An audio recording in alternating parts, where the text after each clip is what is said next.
Varicose veins కి సరైన చికిత్స కోసం సంప్రదించండి ఎవిస్ హాస్పిటల్. నమస్తే రమ్మగారు. నమస్తే జయ. రమ్మగారు 2024కి టాటా చెప్పేసి బై బై చెప్పేసి 25కి వెల్కమ్ చెప్పేస్తున్నాం, స్వాగతం పలకబోతున్నాం మరి కొద్ది రోజుల్లో. 24 ఎలా ఉంది, మీ అనుభూతి ఏంటి?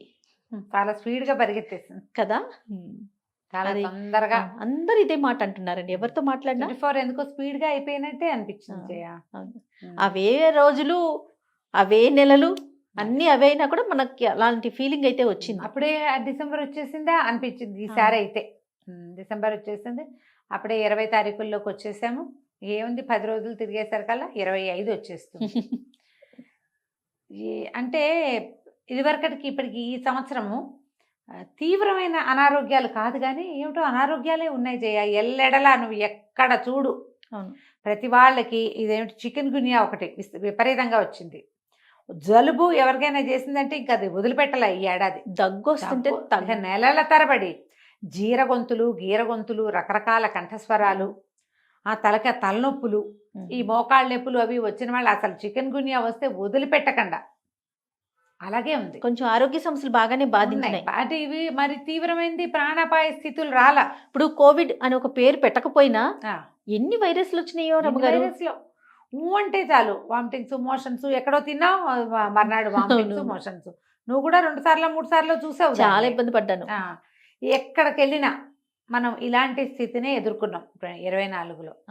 సరే కొంచెము నిరుడి మీద ఈ ఏడాది ఏమైనా మరి కాస్త ప్రమాదాలు అలాంటివి ఒక రవ తగ్గినాయేమో. అన్ని రాష్ట్రాల్లోనూ ప్రభుత్వాలు మారినాయి, కొన్ని చోట్ల అవే ఉన్నాయి. ఏదో అట్లా అట్లా తాపీగా నడిచింది అనుకో. ఇంకొంచెం బెటర్మెంట్ కావాలేమో జయ మనకి వచ్చే సంవత్సరానికి. ఈ వైరస్లకి దొరికిపోకూడదు మనం.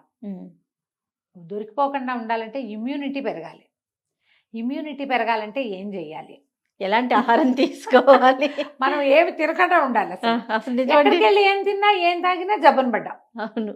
ఏ ఊరు వెళ్ళినా సరే జబ్బే మనకి. ప్లాస్టర్ వేసుకోవటం, మూతికి ప్లాస్టర్లు వేసుకుని జిప్పేసుకుని ఉండటమే మన సంగతి. కొంచెం హెల్దీగా ఉండటానికి కానీ ఒకటి ఉంది. కోవిడ్ తర్వాత మనకి ఫుడ్ ఇంటేక్ వాటిలలో మనం చాలా జాగ్రత్త పడ్డాం. ఇదివరకు అట్లాగా జనాల్ని కావలించుకోవటాలు అవి మానేసాము. ఎక్కడికైనా వెళ్తే మనం మంచినీళ్ళు మనమే క్యారీ చేయటం మొదలుపెట్టాము. నువ్వు బజార్ వెళ్ళినప్పుడు చూడు, సినిమా హాళ్లలో కూడా సొంత వాటర్ బాటిల్స్ క్యారీ చేసే వాళ్ళే ఎక్కువ కనపడతారు. అవును అవును. తిండి కూడా ఇదివరకటి మీద జాగ్రత్తగా తింటున్నాం మనం. ఎక్కువ స్పైసెస్ వాడుకోవటం, ఈ కషాయాలు అలవాటైనాయి అందరికీ, గ్రీన్ టీలు అలవాట్లు వచ్చినాయి, కాఫీ టీ అలవాట్లు తగ్గించుకున్నాము, కొన్ని హెల్దీ హ్యాబిట్స్ వచ్చినాయి. ప్రతి సంవత్సరము మనం ఇది ఒకటి మాట్లాడుకుంటూనే ఉంటాం. ప్రతి వాళ్ళు ఇన్ని 12 నెలల్లో మనం ఏం తప్పట అడుగులేసాం, ఏం పొరపాట్లు చేసాం, ఎక్కడ చిన్న చిన్న కరెక్షన్స్ చేసుకుంటే మన జీవితం బాగుండేది అనేది ఒక పునరాలోచన, ఒక సింహావలోకనము తప్పకుండా చేసుకోవాలి. మనం ఎక్కడ పప్పులో కాలేసాం. ఇప్పుడు నీది నాకు తెలియదు, నాది నీకు తెలియదు కదా జయ, చెప్పుకుంటే కానీ ఎవడిది వాడికి మన ముఖానికి మనకి అర్థం కావాలి, మనకు తెలుసు కదా. ఎవడి చేయొద్దాం వాడికి తెలుసు. ఇప్పుడు మొహం చూసుకోవాలంటే అర్థం కాదు, చేయి చూసుకోవడానికి అర్థం ఎందుకు? అది మన సంగతి చూసుకోవడానికి మనకి ఒక జడ్జిమెంట్ అక్కర్లా, మనకి మనమే జడ్జిలం. కరెక్ట్. ఎక్కడ మనం గోతులో పడ్డాం, ఎక్కడ పప్పులో కాలేసాం, ఎక్కడ ఫెయిల్ అయ్యాం, ఇది ఆలోచించుకోవాలి. ఇప్పుడు ఏం చేస్తాం జనరల్గా ఎన్నేళ్ళ నుంచో న్యూ ఇయర్ పార్టీలే చేసుకుంటున్నాం. ఈ న్యూ ఇయర్ పార్టీ వల్ల ఏం మారింది? వాతావరణం మారలేదు, ఏమీ మారదు. మనం మారేది ఏమిటి? డేట్ మారిపోతుంది అంతే. 25 వేయటం మొదలు పెడతాం మనం. ఒక సంవత్సరం మన జీవితంలో నుంచి తగ్గిపోయినట్టు, చిన్నవాళ్ళకేమో పెరిగినట్టు. అంతే కదా. పిల్లలు పెద్దవాళ్ళు అవుతారు, మనం పెద్దవాళ్ళం అవుతాం. అదే జరుగుతుంది. అయితే ఈ మార్పు లేదు, ఏం మార్పు లేదు, దీన్ని మనం చేసుకోక్కర్లేదు. ఉగాది పండగే మనం చేసుకోవాలి, న్యూ ఇయర్ రిజల్యూషన్స్ అవి ఇప్పుడు ఏం అక్కర్లేదు. ఇలాంటి భావజాలాలు చాలా మందిలో ఉన్నప్పటికీ నేను కూడా అలాగే అంటాను, ఇప్పుడు ఏం అవసరం లేదు. కాకపోతే ఈ డేట్ మారిన తర్వాత ఈ డేట్లతో పాటు మన ఫేట్ కూడా మనం మార్చుకోగలమేమో ఆలోచించుకోవాలి. దీనికి ప్రధానంగా ఏంటంటే నేను చెప్పిందే కదా, ముందే అనుకున్నాం. ఎక్కడెక్కడ పప్పులో కాలేసామో ఆ పప్పుని కరెక్ట్ చేసుకోండి. ఇప్పుడు మామూలుగా ఈ న్యూస్ పేపర్స్లో వాటిలలో చూస్తాం, ఈనాడు వాటిలలో పేపర్లలో చూసేవాళ్ళు ఈ సంవత్సరం జరిగినవి అన్నీ ఒకటి రాస్తుంటాడు లిస్టు. ఇన్ని ఇవి జరిగినాయి, ఇన్ని అవి జరిగినాయి, ఇన్ని అద్భుత వచ్చే సంఘటనలు సంవత్సరం ఇవి జరగకూడదు, కొన్ని కొన్ని కావాలి. కావాలి, అవి రాస్తారు. మనం ప్రతివాడు మన జీవితానికి ఇదనే ఆలోచించుకోవాలి. న్యూ ఇయర్ పార్టీ ఎక్కడ చేసుకుందాము, న్యూ ఇయర్లో ఏం చేద్దాము అనేది ఆలోచిస్తాం కదా. ఇప్పుడు ఏం చేసాము ఈ ఏడాదిలో, ఎక్కడ ఫెయిల్ అయ్యాము, దేనివల్ల సక్సెస్ అయ్యాము, ఎవరి హెల్ప్ తీసుకున్నాము, అలాంటివి ఆలోచించండి. వీళ్ళకి మనం ఏం చేయగలము, మన దేశానికి మనం ఏమైనా చేయగలమా, ఎక్కడైనా కనీసం ఒక మొక్క పెట్టినా దేశానికి మేలు చేసినట్టే మనం మరే కదా. అంత చిన్నదైనా అంతేగా. మన ఇంట్లోకి ఏ ప్లాస్టిక్ రద్దుని రానివ్వకుండా చేసినా మనం దేశానికి మేలు చేసినట్టే. పొరపాట్లు ఏమైనా చేసామో ఆలోచించుకుని ఏమేం చేసామో వాటిని కరెక్షన్ చేసుకోవాలేమో అని అనుకుంటాను జయ. న్యూ ఇయర్ రిజల్యూషన్ నేను ఏటా ఏదో ఒకటి చెప్తూ ఉంటాను, పెట్టుకుంటాను. నేను కూడా పెడతా, ఇప్పుడే అనుకుంటాను వచ్చే సంవత్సరం మాత్రం ఈ పొరపాటు చేయకూడదు, ఇప్పుడు ఈ పని చేయాలి. ఈసారి ఇంకా ఏం ఆలోచించలేదు జయ, చేయాల ఇంకా దాని మీద గట్టిగా. దాన్ని నాకు ఖచ్చితంగా నేను ఒక రాసి పెట్టుకుంటా. అరే కొంచెం లేట్గా చేయాల్సిందని ఈ టాపిక్. 24లో మీకు బాగా బాధించిన విషయం ఏమన్నా ఉందా రమ్మగారు? ఓవరాల్గా మీ పర్సనల్గా కావచ్చు, ఓవరాల్గా కావచ్చు. ఎందుకంటే సమాజంలో ఉన్నాము, నలుగురు మనల్ని చూస్తున్నారు, మన మాట వింటున్నారు కాబట్టి సొసైటీ పరంగా చెప్పండి, తర్వాత మీ పర్సనల్గా చెప్తారు. కానీ పర్సనల్ థింగ్స్ ఏవో చిన్న చిన్న ఇబ్బందులు జీవితంలో తప్పవు కదా, పెద్దగా అంటే అయినాయి తక్కువ ఉన్నాయి ఏవో, కానీ అదంత పెద్దగా చెప్పుకోదగినది ఏం కాదు. ఓకే, ఇవి ప్రతి వాళ్ళకి ఉంటాయి కదా. ఓవరాల్ గా ఏంటంటే సమాజం అంత హెల్దీగా లేదు అనే అనిపించింది నాకు. సమాజం హెల్దీగా లేదు, జనం ఇబ్బంది పడుతున్నారు, కొన్ని పద్ధతులు మార్చుకోవాలి. ఈ సంవత్సరం ఇంకా వేలం వెర్రి పెరిగిందేమోనని అనిపించింది. మనం ఇతరులని విమర్శించడాలు అవి చాలా ఎక్కువైపోయినాయి ప్రతి వాళ్ళకి కూడా. ప్రతి వాళ్ళని లెగ్ పుల్లింగు. మనం ప్రమాదకర స్థితుల నుంచి బయటపడ్డాం. మనం ఉన్న ప్రమాదకర స్థితి అప్పుడు బతుకుంటే చాలరా భగవంతుడా అనిపించింది, నిరుడు ముందరేడు. ఈ సంవత్సరం మన దారిని మనం విశృంఖలంగా అయ్యి ఎవరో ఒకళ్ళని ఎంతసేపు లెగ్ పుల్లింగ్ చేయటం, ఎవరైనా ఓ చోట కనపడంగానే వాళ్ళ మీద వ్యతిరేకంగా మాట్లాడేసేయటము. ఈ ఏడాది 24లో చాలా ఎక్కువ ట్రోల్స్ అవి ఎక్కువ ఉన్నాయి జయ. అసలు ఎట్లా అంటే మీడియాలో ఉండి మనం ఈ మాట మాట్లాడకూడదేమో నాకు తెలియదు, కానీ పర్సనల్ గా కూడా పెద్దగా వెళ్ళిపోయి ఎవరిని చూసి మాట్లాడేసి ఎవరిని ఎక్కడా వదిలిపెట్టలేదు, తోచింది తోచినట్టు మాట్లాడేసి ట్రోల్ చేసేయటం. తర్వాత బ్లడ్ రిలేషన్స్ అవన్నీ బాగా తగ్గిపోయినాయేమో అనిపించింది. రిలేషన్స్ మీద కదా జనాలు రిలేషన్స్ కి ఇంపార్టెన్స్ ఇవ్వడం చాలా తగ్గిపోయింది జయ. పూర్తిగా అసలు బంధాలు అనుబంధాలు ఏం కనిపించట్లేదు, తగ్గుమొహం పడుతోంది. నేను నేను నేను నా పిల్లలు, నేను నా పిల్లలు. మరి ఆ పిల్లలకి రేపొద్దున మన మీద ఉంటుందో ఉండదో తెలియదు. అది ఎలాగూ లేదు కదరా, అది ఉండదమ్మా. అది నేనైతే అది గమనించానండి. నువ్వు చెయ్యందే, మనం మొదటి రోజు నుంచి ఒకటే వాక్యం మంది, నువ్వు చెయ్యని ఏది నువ్వు ఎక్స్పెక్ట్ చేయలేవు, అది జరగదు అసలు, అది జరగదు. ఈ ఏడాది ఎప్పటికంటే కూడా ఎక్కువ మనకి ట్రోల్స్. మనం కూడా ఈ వేరే దేశాల్లో ఉన్న వాళ్ళలాగా పేపర్ల వాళ్ళు, టీవీల వాళ్ళు, మనము అందరూ ఒకళ్ళ వెనకాల పడ్డం, వాళ్ళ జీవితాన్ని తీసుకొచ్చి రోడ్డు మీద పెట్టి అందరితోటి నానా మాటలు అనిపించటము, అక్కర్లేని మాటలు. వాడు ఎవడో పెళ్లి చేసుకున్నారో చేసుకోలేదో, ఉన్నారో పోయారో, అసలు ఒకళ్ళకి ఎవ్వరికీ పర్సనల్ స్పేస్ ఉండనివ్వకుండా చేస్తున్నాము ఇప్పుడు మనం. అంతెందుకు దూరిపోతున్నామో తెలియదు. ఈ పద్ధతులు కొంచెం మార్చుకోవాలేమో అని అనిపిస్తుంది జయ. ఓవరాల్గా నేనైతే అదే ఫీల్ అవుతున్నా. ఎందుకు వీళ్ళని ఇంత చేయాలి, ఇట్లా వదిలేయచ్చు కదా, ఎవరికి వాడి సొంత జీవితం, వాడిని జీవించనివ్వచ్చుగా. ఏమిటో మనకే కావాలి అన్నీ. పోనీ నీ సొంతదేమైనా బాగుందంటే నువ్వు పెద్ద గురువింద గింజవి. ప్రతిదీ గురువింద గింజే కదమ్మా, ప్రతి జీవి గురువింద గింజే. నీ వెనకాల ఎంతో నలుపు ఉంటుంది, అవతల వాడి నలుపుసేపు ఎక్కడ వేరే వాళ్ళని బ్లేమ్ చేసేయటమే అంతే. టోటల్ గా కొద్దిగా అది తగ్గించుకుంటే బాగుంటుంది. ఇప్పుడు మనం జనరల్గా జయ న్యూ ఇయర్ రిజల్యూషను లేదా జీవితానికి సంబంధించి ఒక నిర్ణయం తీసుకునేటప్పుడు నాకు అది కావాలి, నేను అలా అవ్వాలి, ఇవి ఆలోచిస్తాం. నువ్వేం చెయ్యాలి దానికి మనం బేసిక్ ఏం తెలుసా, దీనికి నీకు ఒకటి కావాలి, నువ్వు ఒకటి చెయ్యాలి అంటే నువ్వు ఒకటి మానేయాలి అనేది ఒకటి ఉంటుంది. ఒకటి ఇవ్వాలి, ఒకటి మానేయాలి. నువ్వు ఏమి ఇస్తావు ప్రపంచానికి? నీ సాత్విక ప్రవర్తన ఇవ్వు, నీకు అద్భుతమైన పాజిటివిటీ దొరుకుతుంది. నీ మౌనాన్ని ఇవ్వు, ప్రపంచం నిన్ను స్వాగతిస్తుంది.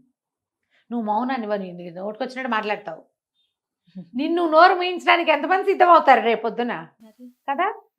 ఇదే ధోరణి, మనం ఈ ఆలోచన ధోరణి మార్చుకుంటే భవిష్యత్తు ఎప్పుడు బాగుంటుంది. న్యూ ఇయర్ రిజల్యూషన్ అంటే నీకేం కావాలి, నేను అది చెయ్యాలి, అక్కడికి వెళ్ళాలి, ఇది చూడాలి, నేను సంపాదించాలి తో పాటు వీటన్నిటితో పాటు నేను ఎక్కడ తగ్గాలి, ఏది తగ్గించుకోవాలి, ఏది మానేయాలి, ఏ రకమైన ధోరణిని నేను అలవర్చుకోవాలి. ఏదైనా సాధించాలంటే మనకు ఒక రకమైన లివింగ్ స్టైల్ కావాలి కదా. మరి ఇలా ఆలోచించండి. కాదు ఒక రమ్మగారు. నలుగురు కూర్చుని మాట్లాడుకుంటారు. న్యూ ఇయర్ రిజల్యూషన్ ఏంటంటే కనీసం ఒక్కళ్ళైనా ఇలాంటి మాటలు చెప్పండి. కాదు రమ్మగారు, మనం ప్రపంచ దేశాలను చూసాం. యుద్ధాలు యుద్ధాలు చేసుకొని ఎన్ని ప్రాణాలు పోయినాయి దేవుడి దయ వల్ల. మన మన దగ్గర ఏం లేవు. మనం భారతదేశంలో పుట్టడం నిజంగా అదృష్టం. గర్వకారణం అనుకోవాలి, మనం అదృష్టవంతులు అనుకోవాలి. అవును. అలాంటి పరిస్థితి లేదు. మీరు అన్నట్లుగా బతుకు జీవుడా, నేను బతుకుంటే చాలు అని దండం పెట్టుకున్న సిచ్యువేషన్ నుంచి హ్యాపీగా మళ్ళీ నార్మల్ లైఫ్ లోకి అందరం వచ్చేసాం. దానికి దండం పెట్టుకోవాలి. ఈ నెగటివిటీని పెంచి పోషించుకోకుండా ఉంటే బాగుంటుంది కదా. బాగుంటుంది కదా. అంతర్యుద్ధాలకి దారి తీసే రకంగా చేసుకోకండి. ఈ అంతర్యుద్ధం దేశాల మధ్య, దేశాలు పెద్ద పెద్ద సమాజాల్లో కాదు, చిన్న చిన్న ఫ్యామిలీ సమాజాల్లో కూడా అంతర్యుద్ధాలే. ఈ ధోరణి తగ్గించుకోండి. సెల్ఫిష్నెస్ని కొద్దిగా మార్చుకోవాలి. ఇది ఇవాళ కాదే, ఏనాడో చెప్పారు, సొంత లాభం కొంత మానుకు పొరుగు వాడికి తోడుపడబోయ్ అన్నారు. పక్కింటి వాడికి వద్దు, కనీసం మన ఇంట్లో వాడికి తోడుపడండి. కొంచెం మన బిహేవియర్లో కరెక్షన్స్ ఏమైనా ఉన్నాయా, ఈ సంవత్సరంలో మనం చేసిన పొరపాట్లు, మన వల్ల అయిన గొడవలు, మన వల్ల అయిన తప్పిదాలు, ఏ ప్రాబ్లంకి మనమే కాజ్ అయ్యాము అనేది ఎవరికి వాళ్ళు ఆలోచించుకొని చిన్న చిన్న కరెక్షన్స్ చేసుకోండి. ఎప్పుడు ఇతరులని నిందించేటప్పుడు, మనం ఏంటనేది ఇతరులని కరెక్ట్ చేసేటప్పుడు, ఇతరులని నువ్వు ఇది అని వేలెత్తి చూపించేటప్పుడు మనమేమిటి అనేది ముందు ఒక్కసారి మనం ఆలోచించుకోవాలి. ప్రతి సంవత్సరము చివరి భాగంలోకి వచ్చాం, మళ్ళీ ముందుకెళ్తాం. కొత్త భాగం, కొత్త ఫ్రెష్ ఫీలింగ్లోకి వెళ్తాం కదా. ఆ ఫ్రెష్ ఫీలింగ్కి ముందు మనం ఎదుర్కొన్న బెటర్ ఎక్స్పీరియన్సెస్, మన వల్ల ప్రపంచానికి ఎదురైన బెటర్ థింగ్స్, వాటిని సరి చేసుకుని ముందు రోజులు మరింత బాగుండాలి. సమాజం అంతా బాగుండాలి. ఆ మంచి సమాజంలో మనం ఉండాలి, మనం కూడా బాగుండాలి. సమాజం బాగుండటానికి మనం ఏం చేయాలి అనేది ఒక చిన్న ఆలోచన. నలుగురు కలిసి కూర్చున్నప్పుడు మాట్లాడుకున్నా మనల్ని మనం కరెక్ట్ చేసుకుంటాం కదా. ఇది నువ్వు సమాధానం చెప్పక్కర్లే, నేను లాస్ట్ ఇయర్ ఏమక్కర్లేదు చేశాను అని నువ్వు ఘోషణగా ఎవరికీ చెప్పద్దు. నీ లోపల నువ్వు సరి చేసుకో. అద్దం చూసి మొహం దిద్దుకోండి చక్కగా, అంతే అంతే. ఇప్పుడు మనం నెక్స్ట్ ఇయర్ ఈ ఏడాది చేసిన చెడు తప్పో పొరపాటో వచ్చే సంవత్సరం చేయలేదనుకోండి, ఆటోమేటిక్గా ఈ గాయాలు తగ్గిపోతాయి. ఎవరికైనా సారీ చెప్పదలుచుకుంటే చెప్పేయండి, నా వల్ల ఈ పొరపాటు అయింది, ఈ బ్యాడ్ థింగ్ దీంతో సరిపెట్టేద్దాం, వచ్చే సంవత్సరం బాగా చేసుకుందాం, మనం కలిసి ఉందాం, సరిగ్గా ఉందాం. ఆ సారీ చెప్పడానికి మనమే ముందుండాలి. ప్రతివాడు నేనే ముందు అని అనుకుంటే మొత్తం సమస్యలన్నీ తీరిపోతాయి. న్యూ ఇయర్ రిజల్యూషన్ అంటే కొనుక్కోవాల్సింది, కట్టుకోవాల్సింది, చేయవలసిందే కాదు. రకరకాల దుస్సంఘటనలు, మృగాల్లాగా అయిపోవటం మనుషులు. అవునండి. మనకెంత బతుకు కావాలో ప్రతివాడికి అదే బతికే అవకాశం కావాలి కదా. ఇక పెద్ద పెద్ద చదువులు చదువుకున్న వాళ్ళు, సమాజానికి ఉపయోగపడాల్సిన వాళ్ళు, అలాంటి ఇంగితం కూడా లేకుండా ప్రాణాలు కూడా తీసేస్తున్నారు కదా. ప్రాణాలు తీసేయటము, ఆడపిల్లల విషయంలో దుర్మార్గమైన ప్రవర్తన. అవునండి, అవును. అసలు ఒక్కొక్కటి తలుచుకుని ఏదైనా పేపర్ చూస్తే బాబోయ్ రేపేం చూడాల్సి వస్తుందో దేవుడా అనిపించేలాంటి సిచ్యువేషన్స్. కొంచెం అవి తగ్గాలేమో జయ. ఎట్లా మనుషులకి నేనే కాదు నాలాగా పక్క వాళ్ళు కూడా బతికే అవకాశం ఉండాలి అని ఎందుకు అనుకోవట్లేదండి. రోజు రోజుకి అలాగే వెళ్తోంది సమాజం. ముందుకెళ్తాం అంటే ఎలా ముందుకెళ్తుంది? మనం టెక్నాలజీ ముందుకెళ్తుంది. ప్రపంచంలో ఎక్కడున్న వాడితోటైనా మాట్లాడుతాం. ఎవరికైనా ₹1 పంపాలంటే ప్రపంచంలో ఎక్కడున్నా ₹1 1 నిమిషంలో పంపించేయగలుగుతున్నాం. దీంతో పాటు చంపేయగలుగుతున్నాను జయ. అవును అవును, చంపేస్తున్నాము, నాశనం చేసేస్తాము, బతికే అవకాశం లేకుండా చేసేయటము. పరమ క్రూరమైంది, మృగాల్లాగా అయిపోవడం. మనిషి అన్న, మనిషి ప్రాణం అన్న, ముఖ్యంగా ఆడపిల్లల ప్రాణం అంటే లేదు. పురుగును చూసినట్టు చూసి నలిపి పడేస్తున్నారు. దాన్ని నేలకేసి రాసేయటమే. సమాజం ఎలా వీళ్ళు సమాజంలో మామూలు మనుషుల్లాగా ఎలా తిరగలుగుతున్నారో ఏమో. వీటికి శిక్షలు లేవేమో జయ. ఇంకొంచెం శిక్షాస్మృతి గట్టిగా ఉండాలేమో అని ఇది పదే అనుకుంటామండి. వెంటనే ఇలా ఏదైనా ఒక దుస్సంఘటన అనగానే చంపేయాలి వాడు అని తెలిసింది, కొంచెం స్పీడప్ చేయాలి.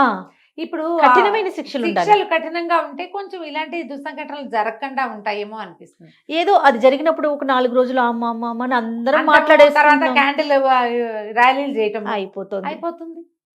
తర్వాత ఆ వేడి ఉండట్లేదు. మళ్ళీ ఇంకొక అలారం మోగంగానే మళ్ళీ దీన్ని ఒక ఎగ్జాంపుల్ తీసుకుని మాట్లాడుకుంటున్నాం అంతే. ఆ కేసు ఈ కేసు అని ఆ కేసుల గురించి మాట్లాడుకోవటమే ఉంటుంది కానీ చెయ్యకుండా ఉండే స్థితి రావటం లేదు. ఏమో ఇవి ఇలాంటివి, ఈ అన్నదమ్ములు లేరు, అక్క చెల్లెళ్ళు లేరు, వీళ్ళ కొట్లాటలు, ఇదంతా ప్రపంచానికి తెలిసిపోతూ ఉండటము, డబ్బు. అవును. చటుక్కుని ఏదైనా చిన్నది వస్తే క్షణం చాలు మన జీవితాలు ఆఫ్ అయిపోవటానికి. అవును. ఎందుకు దేనికోసం తాపత్రయపడుతున్నామో తెలియకుండా అయిపోతుంది.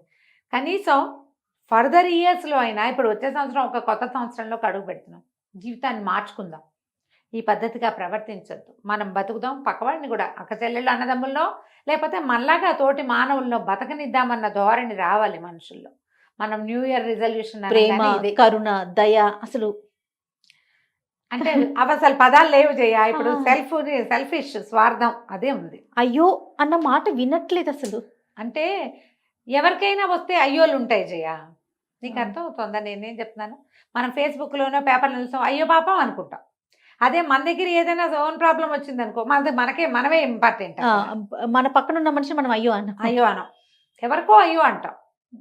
అదే ప్రాబ్లం మన ఇంట్లో వస్తే మనమే దాన్ని సరి చేసుకోవడానికి ప్రయత్నం చేయాలి, నాదే కావాలి, నాదే చెల్లాలి అనుకుంటాం. మనుషుల ధోరణిలో కొంచెం మార్పు వస్తే బాగుంటుంది. ఆరోగ్యం మీద దృష్టి పెట్టడం, ఆలోచన శైలిలో మార్పు రావటం, ఈ రెండు వచ్చే సంవత్సరానికి చాలా అవసరమని అనిపిస్తుంది. మరి తప్పకుండా రమ్మగారు, ఇంకొకసారి నూతన సంవత్సరం ప్రేక్షకులందరికీ సుమన్ టీవీ ప్రేక్షకులందరికీ కూడా మనం నూతన సంవత్సర శుభాకాంక్షలు.